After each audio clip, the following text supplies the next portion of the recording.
Before the pandemic, pre-COVID, most of the churches I've ever attended did not have an online presence. You either had to be in church at a set time or you missed the service completely. But then during the lockdown, things changed. Churches were forced to go online.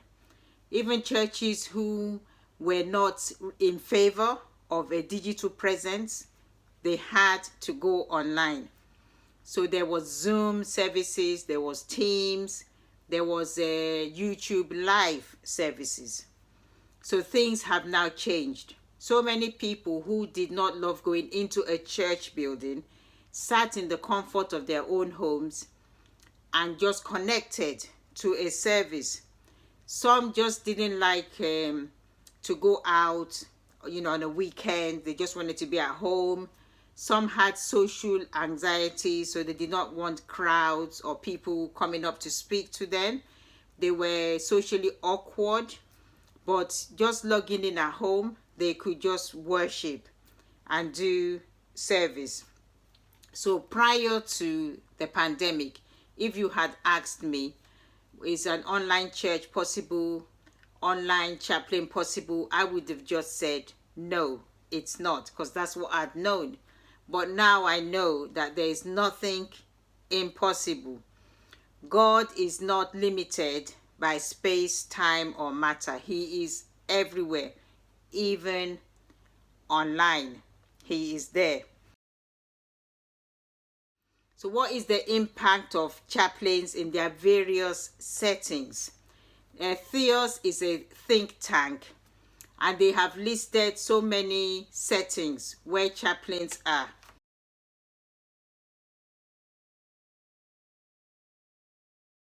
They have impacts wherever they are placed.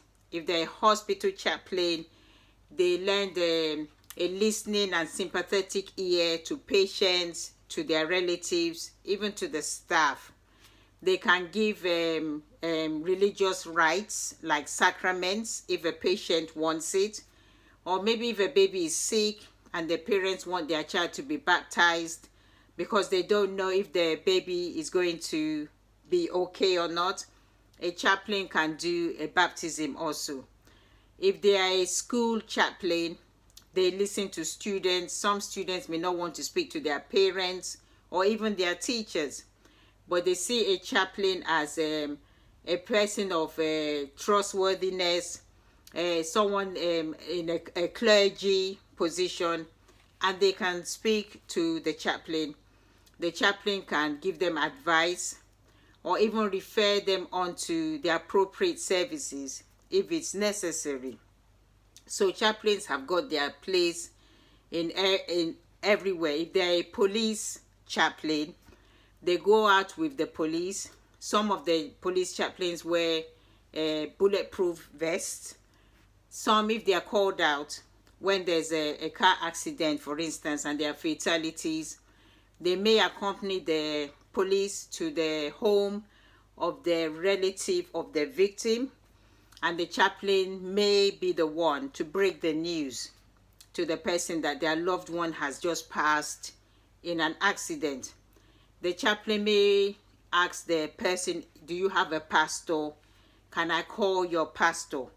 And if the person says yes, they might be the ones to call the pastor to say, one of your parishioners has just had the bad news. Can you come down and be with them? And then the pastor comes down and takes over. Sometimes the chaplain it might not just be a one-off thing. They might ask the bereaved that, do you want me to call in again? And if they say yes, then you do have to keep to your word. If they say no, you hand them over to their pastor. Your role there is done. You may ask if they need prayers. If they say no, you don't push it. You can pray for them silently that, the Lord should comfort them. So in every settings, the chaplain does have a role, does have a task. Now in my YouTube channel, The Bible with Tina, I created it back in 2018. And the main aim was to summarize all the books of the Bible. because I had noticed that so many people were being deceived by charlatans out there who have been misquoting the Bible and holding these people captive, holding them in bondage. So that was my original aim, to summarize all the books of the Bible in an easy way that a new Christian or even a long-time Christian can understand. And that was the essence of the Bible with Tina YouTube channel. So, and one person did ask once that, why doesn't God answer all prayers? He answers some, but he doesn't answer some. So I did a YouTube video on why God does not answer all prayers. I will put the link in the comments. And I told that person that, like in the Midrash, it's been said that when Miriam was watching her baby brother Moses on the river in the basket, when she saw Pharaoh's daughter ahead, she was praying that God should not let the daughter notice the basket, because it was her dad, Pharaoh, that had put out the order for all the baby boys of the Hebrews to be killed. But God did not answer Miriam's prayer. Pharaoh's daughter saw the basket, and the rest is history. If God had answered Miriam's prayer, it's possible that the basket eventually would have gone over a waterfall and the baby would have drowned. Or eventually crocodiles could have spotted the basket and upset it, and the basket would have capsized and they would have eaten the baby. So God did not answer Miriam's prayer. And in my case, when I was in a church and I was being treated badly by a pastor, I was praying for God to soften his heart, but God did not answer my prayer. If he had, I would not be doing what I am doing today. 1 Minute with Tina would not have existed. The Bible with Tina would not have existed. So I explained this to the young man, and he was so happy, he was so content. He told me that he's so grateful the way I had explained it. I told him our prayer should be, let thy will be done. And God will always answer our prayers according to his will, because we cannot see what he's avoiding by not answering that prayer. So are there challenges to being a YouTube chaplain? If you are with somebody in the room speaking with them and they want to get up to walk out angrily, you are able to convince them to stay and sit down and let's continue the discussion. But if they are online, they can just switch off and that's it, it's terminated.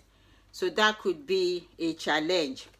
Another challenge could be, since it will be non-regulated, who is going to debrief the YouTube chaplain?